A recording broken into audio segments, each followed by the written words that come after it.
Hi. So we are starting a new story. It is a long story, but it is broken up over pretty much like we're going to start it today with a little short part, and then we're going to continue this basically most of next week. Okay. So you have plenty of time. I'm going to read it all to you. As I read it, I will also be kind of explaining some things because the vocab in this story is a little bit difficult, but the story works really, really well with suspense, with point of view, perspective, and irony, which we're going to talk about next week as well. So it kind of really ties in well. It's also just a really famous story that a lot of people know, and it's pretty good. I mean, it's one of the ones that I tend to like. So some of you think they're all super weird. Some of you actually like them. Whatever. We'll see how you feel about it. Um, so go ahead and open it up if you can on your screen. The document is on there. It should look like this. And it is just part one. So again, I broke it up. This first day is just very small because we're just getting introduced to it. So the story is called The Most Dangerous Game. And one important thing to know before we get started is that the word game has two meanings. So number one is like, oh, I'm going to play a game. Okay, so something that you play, a sport, whatever. That's our main thing, our main definition of game that we all kind of know. Game also has another meaning where it's like an animal that is hunted. Okay, this is a very important thing to note because both of those meanings for that word come into play, and it makes this title a little bit of like a pun almost. Not quite a pun, but it's got dual meanings. Okay, so that's super important to know. Game means, sorry, the cats are running around. Game means a thing you can play, and it also means something that is hunted. Okay, so let's get started. Off there to the right, somewhere, is a large island, said Whitney. It's rather a mystery. What island is it? Rainsford asked. The old charts call it Ship Trap Island, Whitney replied. A suggestive name, isn't it? Sailors have a curious dread of the place. I don't know why. Some superstition.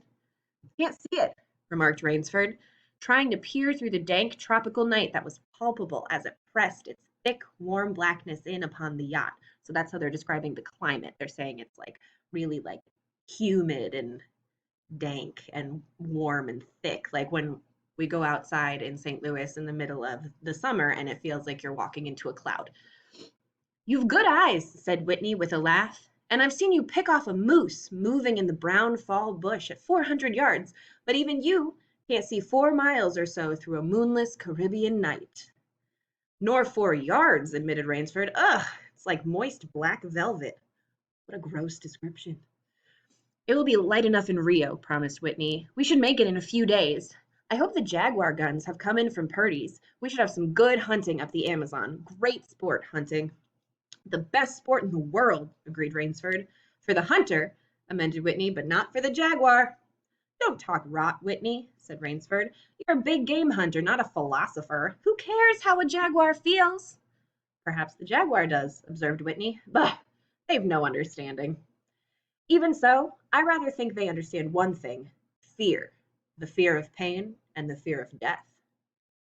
Nonsense, laughed Rainsford. This hot weather is making you soft, Whitney. Be a realist. The world is made up of two classes, the hunters and the huntees. Luckily, you and I are the hunters. Do you think we've passed that island yet? I can't tell in the dark. I hope so. Why? Asked Rainsford. The place has a reputation, a bad one. Cannibals? Suggested Rainsford. Hardly. Even cannibals wouldn't live in such a godforsaken place. But it's gotten into sailor lore somehow. Didn't you notice that the crew's nerves seemed a bit jumpy today? They were a bit strange now that you mention it, even Captain Nielsen. Yes, even that tough-minded old Swede, who'd go up to the devil himself and ask him for a light. Those fishy blue eyes held a look I'd never saw in there before. All I could get out of him was, "This place has an evil name among seafaring men, sir." Then he said to me very gravely, "Don't you feel anything?" As if the air about us was actually poisonous. Now, you mustn't laugh when I tell you this. I did feel something like a sudden chill. There was no breeze. The sea was as flat as a plate glass window. We were drawing near the island then. What I felt was a mental chill, a sudden sort of dread. So see, it's building up suspense. Think about that as we go. Pure imagination, said Rainsford. One superstitious sailor can taint the whole ship's company with his fear. Maybe, but sometimes I think sailors have an extra sense that tells them when they're in danger. Sometimes I think evil is a tangible thing with wavelengths just as sound and light have. An evil place can, so to speak, broadcast vibrations of evil. Anyhow, I'm glad we're getting out of this zone. Well, I think I'll turn in now, Rainsford. I'm not sleepy, said Rainsford. I'm going to go smoke another pipe up on the afterdeck. Good night, then, Rainsford. See you at breakfast. Right. Good night, Whitney. There was no sound in the night as Rainsford sat there but the muffled throb of the engine that drove the yacht swiftly through the darkness and the swish and ripple of the wash of the propeller. Rainsford, reclining in a steamer chair, indolently puffed on his favorite briar. The sensuous drowsiness of the night was upon him. It's so dark, he thought, that I could sleep without closing my eyes. The night would be my eyelids. An abrupt sound startled him. Off to the right he heard it, and his ears, expert in such matters, could not be mistaken. Again he heard the sound, and again.